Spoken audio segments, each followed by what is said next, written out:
Oh, do you want me to? The following is a hockey podcast out of Vancouver and Surrey, British Columbia. It'll only consist of a lot of puck talk and even more BS, or in actual words, banter and satire. Enjoy, and as always, go Canucks go. Trevor, I haven't changed my boxers in a couple days. I went to sleep at my parents' house. Haven't even changed my clothes. That's how sad I am, okay? When you get your ass kicked by the Pittsburgh Penguins, and then you wake up and Philip Hronek is out for what? 2 to 20 weeks? 2 to 16 weeks? Well, what's the math, Trevor? Start the damn episode, okay? Come on, man.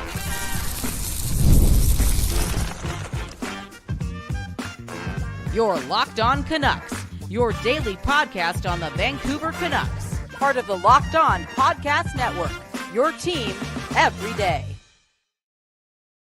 Hey, welcome to another episode of Locked On Canucks. My name is Trevor Beggs, co-host of Locked On Canucks and also a Canucks writer with the Daily Hive Vancouver. Before we dive into the episode, we got to thank you for tuning into Locked On Canucks because it is your Canucks every damn day. And we're nothing without you, the fans, tuning in. We're also not here without the sponsors, and today's episode is brought to you by FanDuel. New customers can place a $5 bet, and you'll get started with $150 in bonus bets if you win your first $5 bet. Visit FanDuel.com to get started. Man, oh man, everything seemed to go right for the Vancouver Canucks last season. At this point last year, they were one of the best damn teams in the NHL. They had one of the best shooting percentages, one of the best save percentages, and they were just riding that wave. Even through a mediocre November, they were still one of the best teams in the NHL. It's been a different story this time around at American Thanksgiving. Lots of injuries piling up, and today we'll get into the Philip Hronek update and newsflash. It ain't good, all right? So what's next for the Vancouver Canucks? Should they even bother making a trade? Is Kyle Bowen the darkest guy on this program? Can I even say that in 2024? Who knows? But let's get into it, and let me start by introducing my co-host, Kyle Bowen. I can smell you from here, buddy. How you doing? Again, it's dark times. I normally don't live like this, okay? Been fortunate my whole life, and here I am wearing the same clothes that I did last night and all day yesterday. And I slept at my parents' house, and it's just feeling gloomy, feeling like what's going to happen this season with the Vancouver Canucks? What's going on? It's not trending in the right direction. Then I wake up to what? Not a call from my girlfriend, but a text from Trevor Beggs, a huge paragraph. And then it ends with, oh, maybe we should just talk about the Philip Hronek injury. Like, what? What injury? What's going on here? Elliot Friedman. What are they saying? Not good news. He could be out for quite some time. The Canucks aren't liking the timetable on this. What's the exact definition of that? We don't know yet. But again, my sources are telling me that it's either 2 weeks or 24 weeks. Or something in between. AKA, I'm all over the place, and I'm losing trust in this season. I really am. So, Trevor Beggs, you kind of did it last night. I went to sleep a little bit more optimistic, okay? Based on what happened last night. That's because Trevor Beggs was a hippie last night and told me to be okay. Everything's going to be all right. But again, waking up to this news, I don't know. Again, Trevor, like, walk me off the ledge. Like, I just feel as if this Canucks season is about to get super dark. Kyle, it's all good, man. Come on.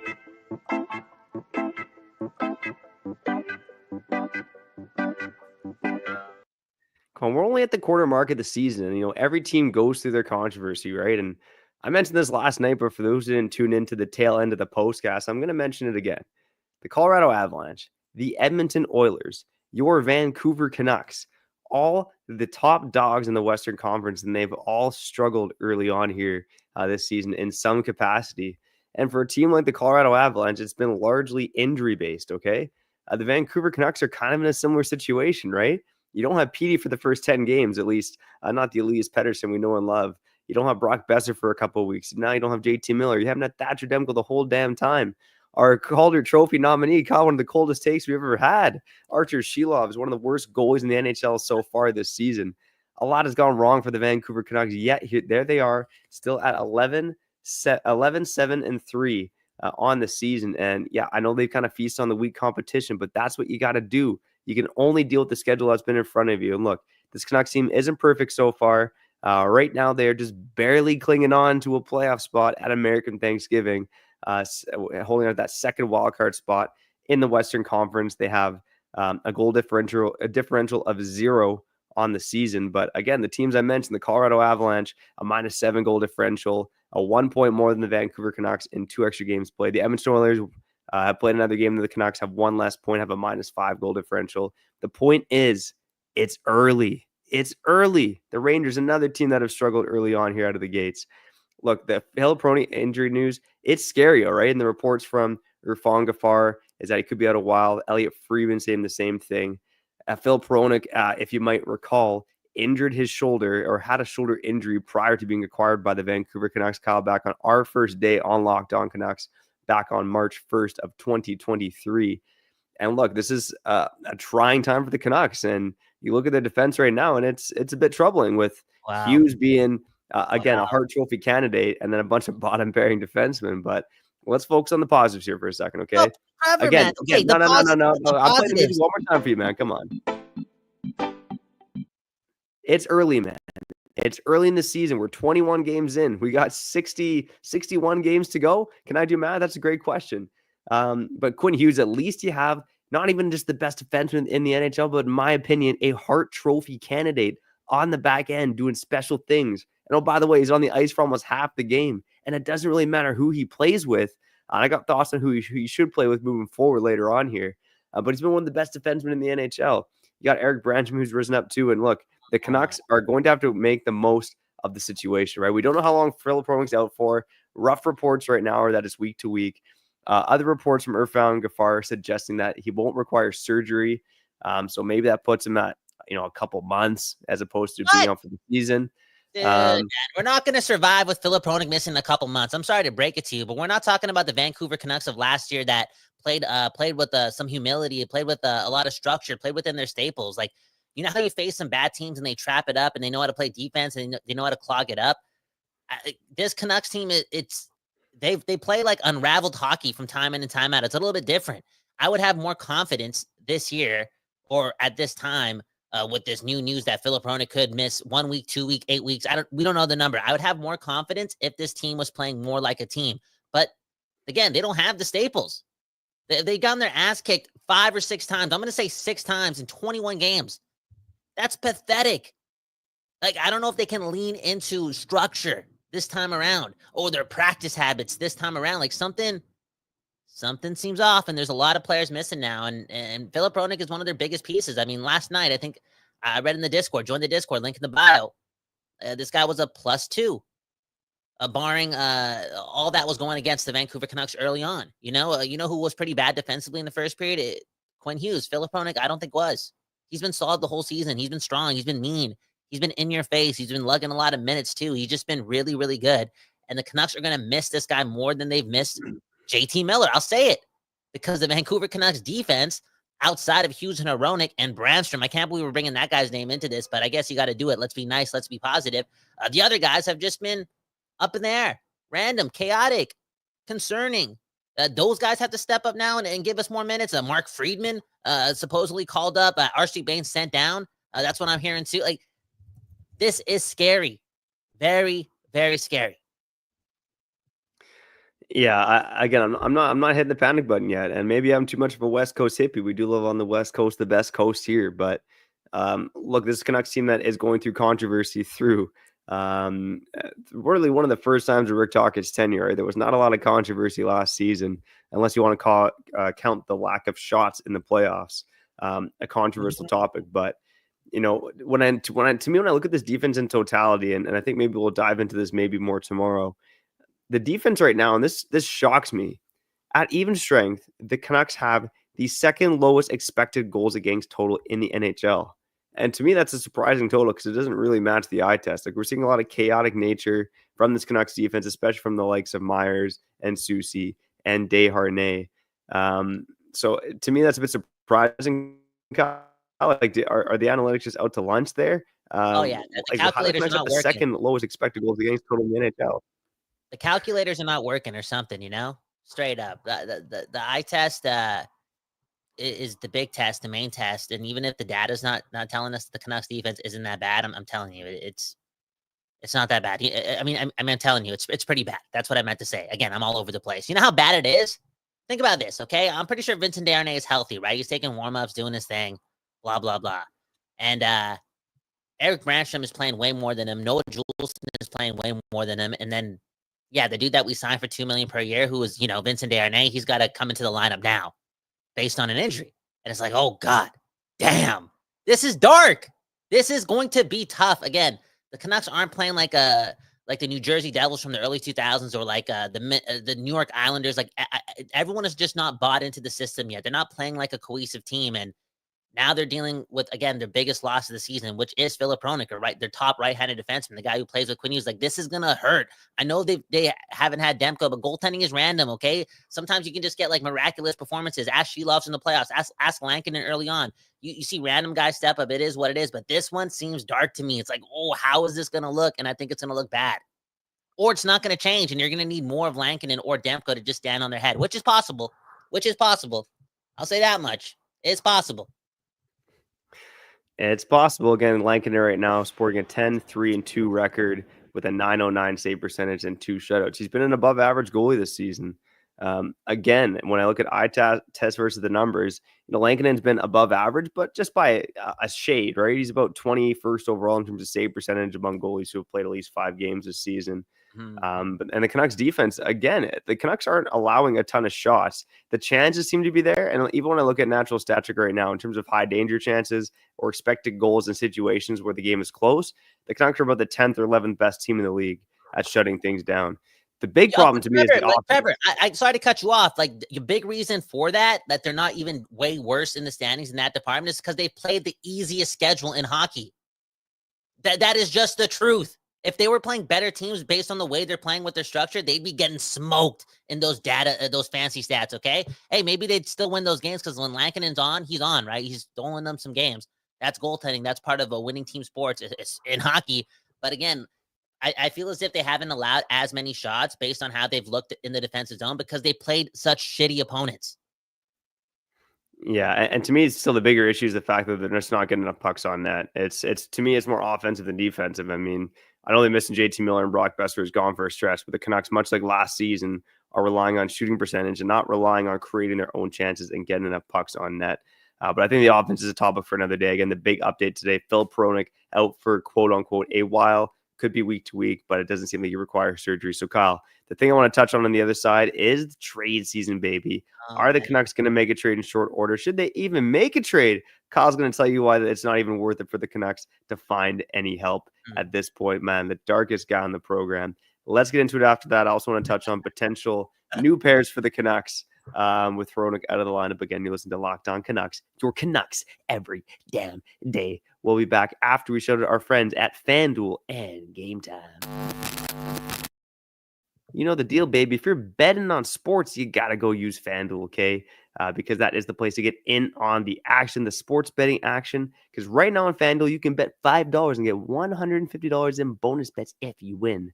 The FanDuel Sportsbook app gives you everything you need to place live bets on the NFL and NHL all in one place, baby. So when you get a hunch in the middle of the game, you can check out the latest stats, view live play-by-play, and so much more on the same page where you place your bets. So visit FanDuel.com to join today. You can start with $150 in bonus bets. If you win your first $5 bet at FanDuel.com, never trust a fart. What? Never waste a hunch. Make every moment more with FanDuel, official sportsbook partner of the NFL. All right, when you go win big on FanDuel, make sure you use some of that money to go check out Gametime, baby, because that is the place you got to go if you're buying tickets. And man, oh man, maybe prices for Canucks tickets will be dropping right now with the injury news. I mean, if Kyle Bowen was a season ticket holder, he'd be giving them away right now.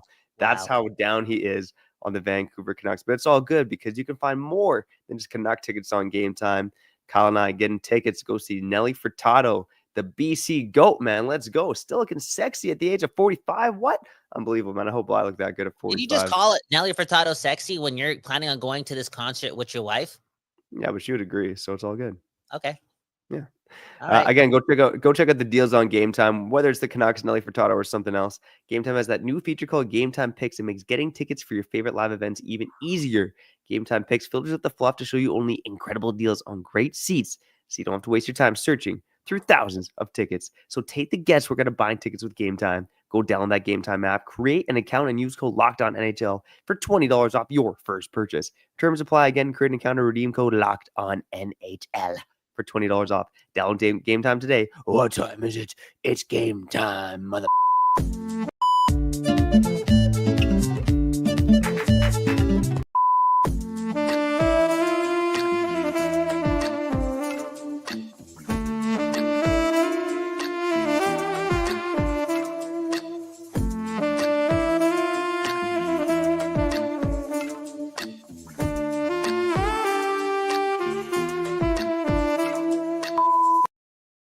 Okay, we back doing this. That's talking about your Vancouver Canucks, Kyle Bowen, Trevor Beggs, and this is the part of the show where I apologize, man. I apologize for being the man I am right now. 15 minutes into this show, just being so pessimistic, being so dark, not believing in what Thatcher Demko returning back to full health and not being himself, not believing in Quinn Hughes being an alpha, being a dog, being a team carrier, not believing in Pettersson just being that dog, If Pettersson's at the top of his game, me and Trevor like to believe that that the Vancouver Canucks with Quinn Hughes have two of the best 10 to 15 players in hockey. And here I am saying that even though those two are healthy and Demko may come back soon, the Canucks are, I want to swear here, but I'm not going to do it. But I'll say this. Are the Canucks in a position to actually give up assets to make a trade right now? I know that they might act out of desperation, but through 21 games, again, I'm going to bring up the effort and the lack of effort sometimes and the lack of structure within this team. Like I'm seeing like the Canucks from a couple of years more often than not in this year's version. Based on all of that, like, does this team deserve help? You know what I'm saying? Because isn't Alvin one of those guys who likes to blow the bank when he wants to reward his players for doing their job? And he just called them a team that lacked humility or lacked being humble a couple days ago. Like, I don't know if this guy's going all in right now. Man, oh man, and that's where I think we disagree, man. That's why I'm hitting the button.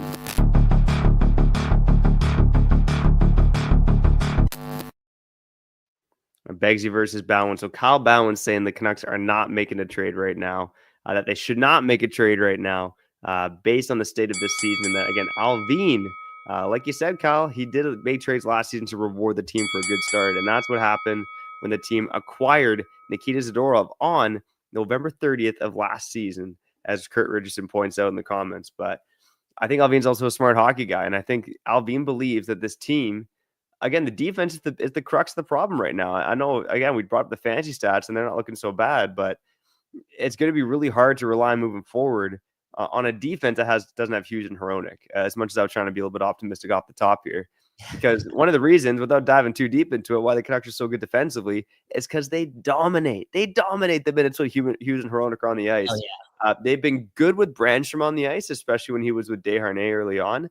And they've been trash with Soucy and Myers. So this team needs another defenseman, and they need another right shot defenseman pretty badly. Now, one of the issues here, as Mike Laval points in the comments, is that there's not much cap space to get a defenseman. A high-cost winger has to go the other way to offset the cost. That's a potential. Or, there's other options too. I would say there's the LTIR route. It's not the route the Canucks want to go down, and that would cause headaches down the road that they'd have to solve once Hronek returns. There's also the idea of targeting a younger defenseman. And we brought up David Jiricek before, and I still think this is a player the Canucks are going to be interested in. It's been reported that they're interested in him, and I think they're going to make a push to get him. It's also been reported that the Canucks are not going to get him. Like Frank Saravelli did say that it's not Vancouver. But that being said, Frank Saravelli on that same statement, this was a couple days ago, said that the trade could go down in a couple hours, and he was wrong on that. So, yeah, and he's wrong a lot of the time. Let's be real. Yeah. I will say some of the top targets out there, according to other reports of the Minnesota Wild, the Montreal Canadiens, the Nashville Predators, the Pittsburgh Penguins.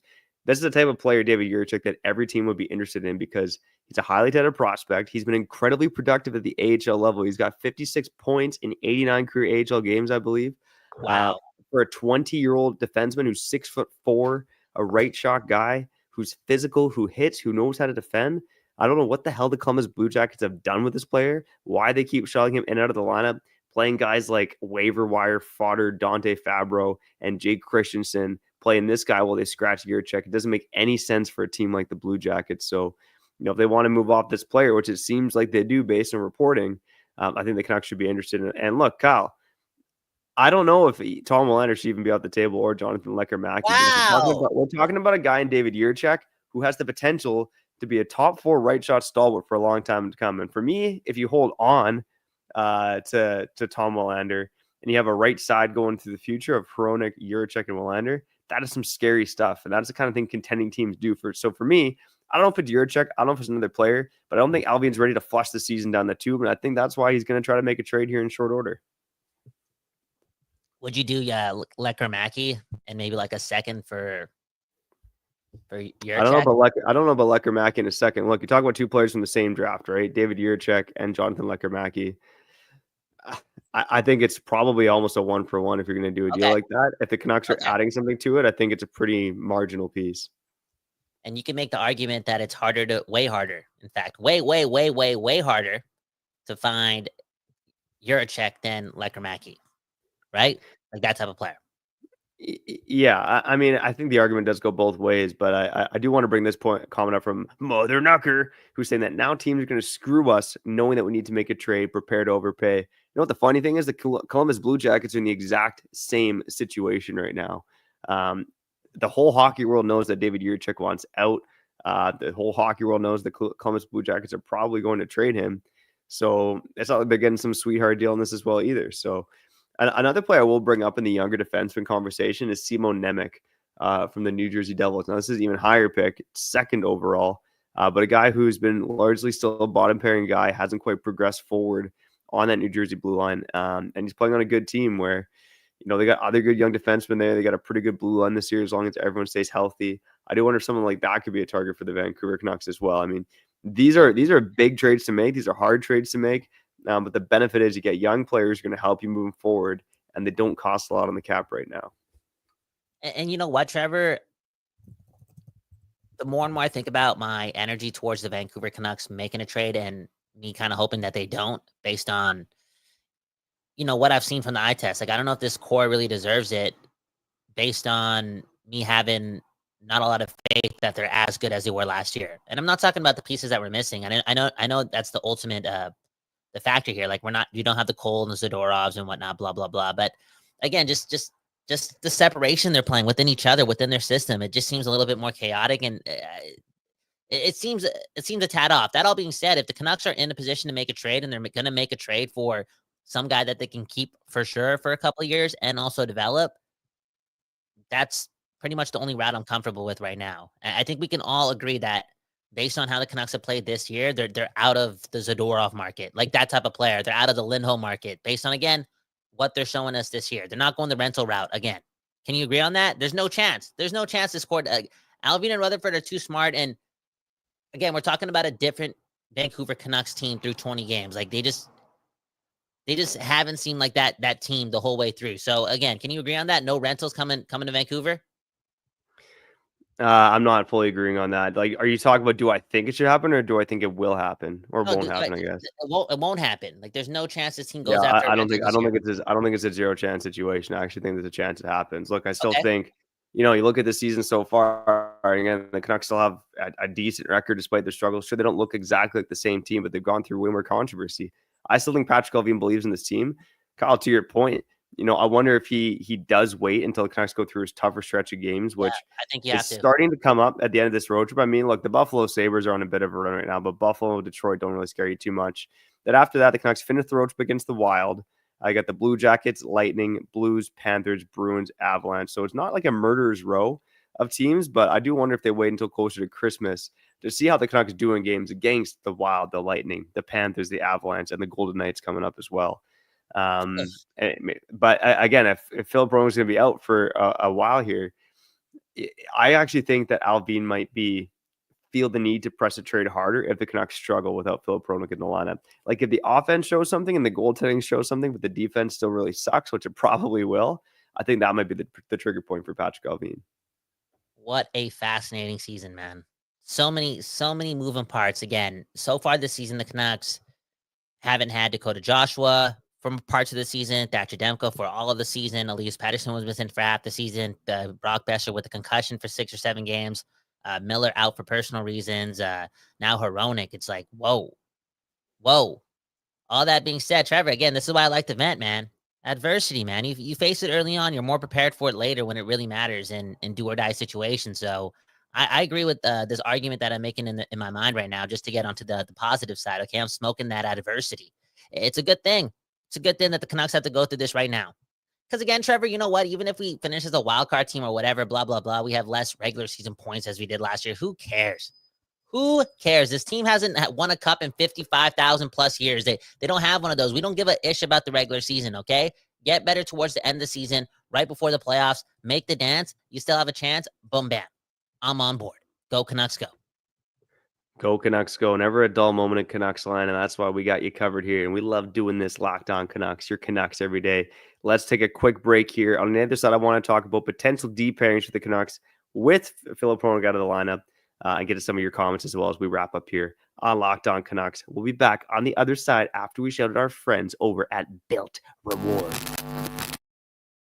All right, Bilt Rewards, baby. And I'm not talking about built as in built like Kyle Bowen. I'm talking about built like Trevor Beggs. I'm not very built at all.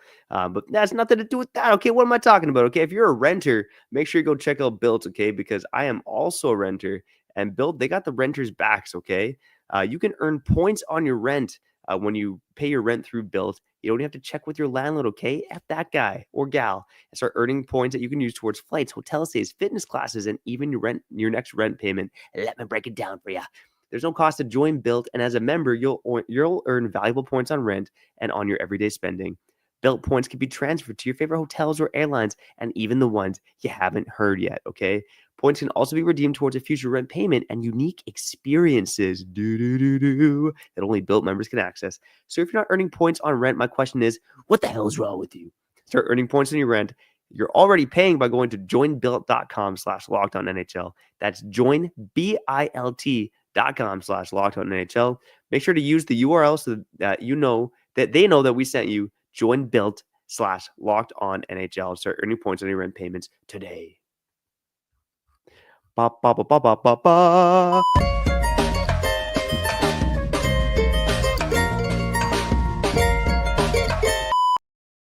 We back doing this, and that's talking about your Vancouver Canucks. Kyle Bowen, Trevor Beggs, the second best dad in the world, doing, again, our thing, living the dream. One love to the Don't Doze Art Lab and the Burnaby Gardens for, giving us the space to give you the show. Keep doing your part. Keep looking after your neighbors and see what happens. Let's change the world. Trevor, it's your turn to look after me, okay? Again, I've been going through it the last 2 days. Again, I haven't showered really in 2 days. Like, just going with the motions, trying to be all natural, right? And a lot of that has to do with the Canucks getting their ass kicked by Pittsburgh last night, okay? It hurt. It hurt my soul.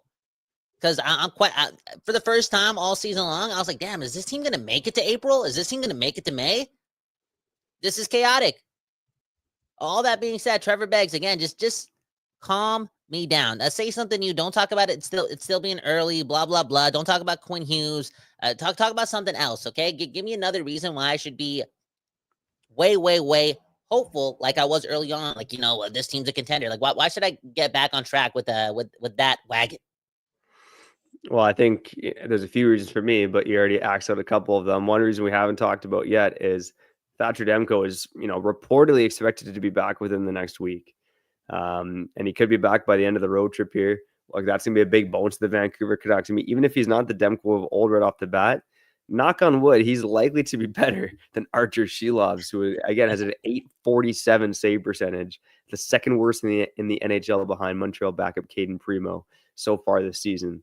So I think Demko returning might not even just be a boost in terms of the on-ice play, but a boost to the locker room, a boost to the team. I mean, that's your Vezina goddamn candidate in that. True.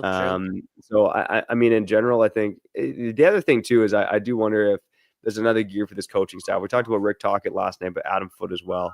It hasn't quite been the same magic for Adam Foote this season, but maybe this is his time to shine, too, with Filip Hronek out of the lineup here.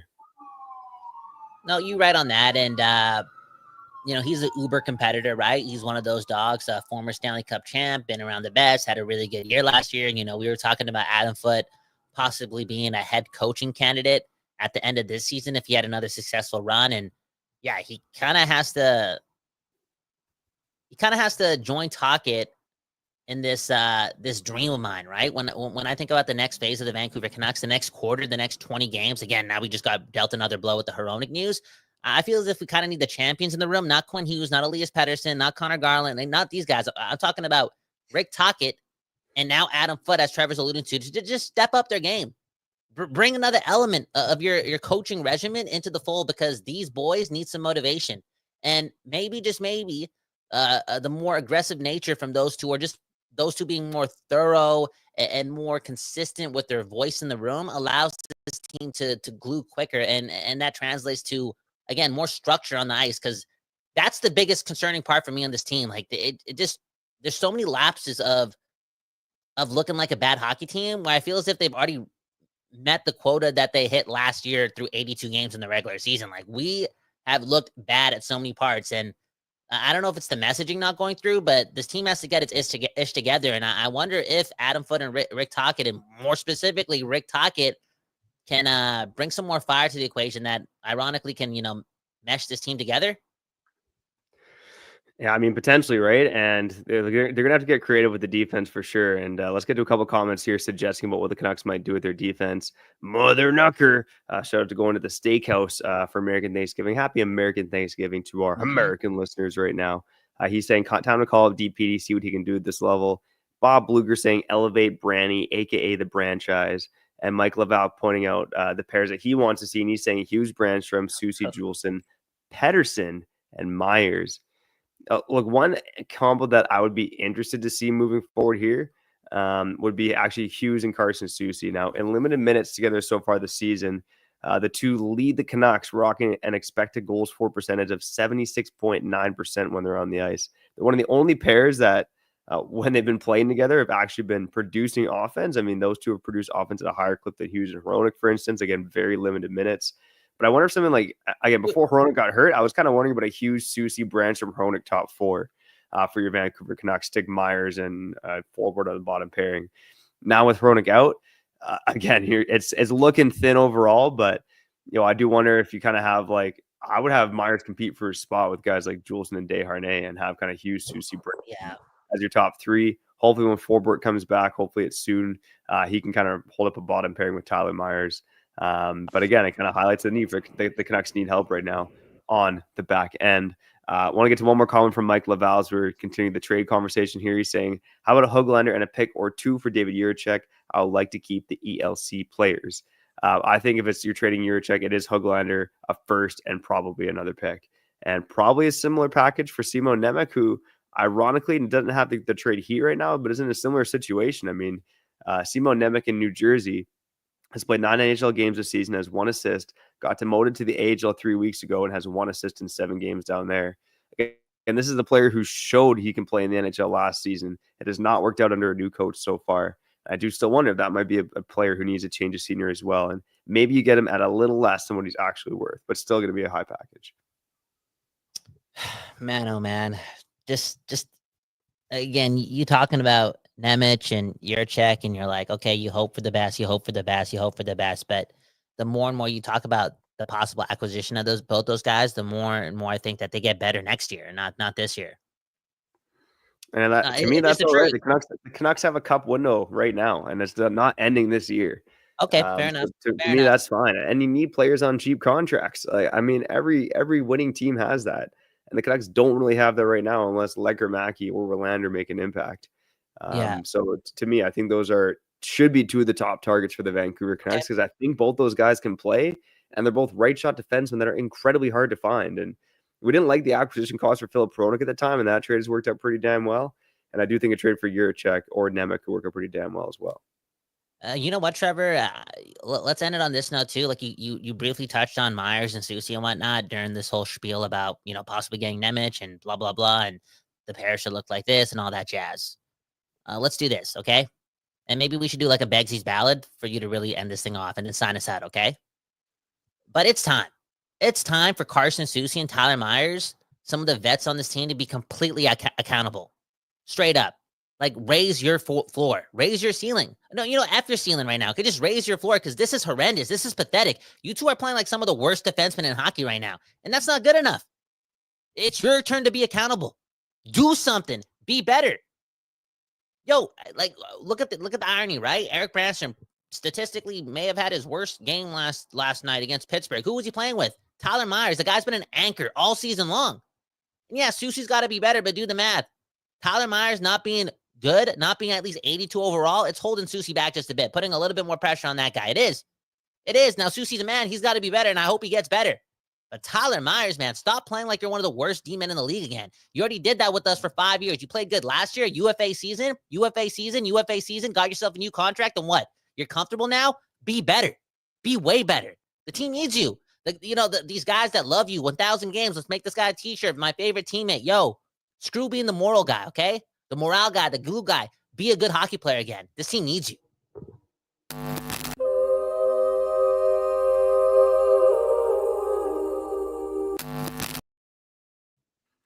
Tyler Myers again was been one of the worst Canucks for his entire tenure here, and he really found something different last season. And the key for Tyler Myers last season was simplifying his goddamn game.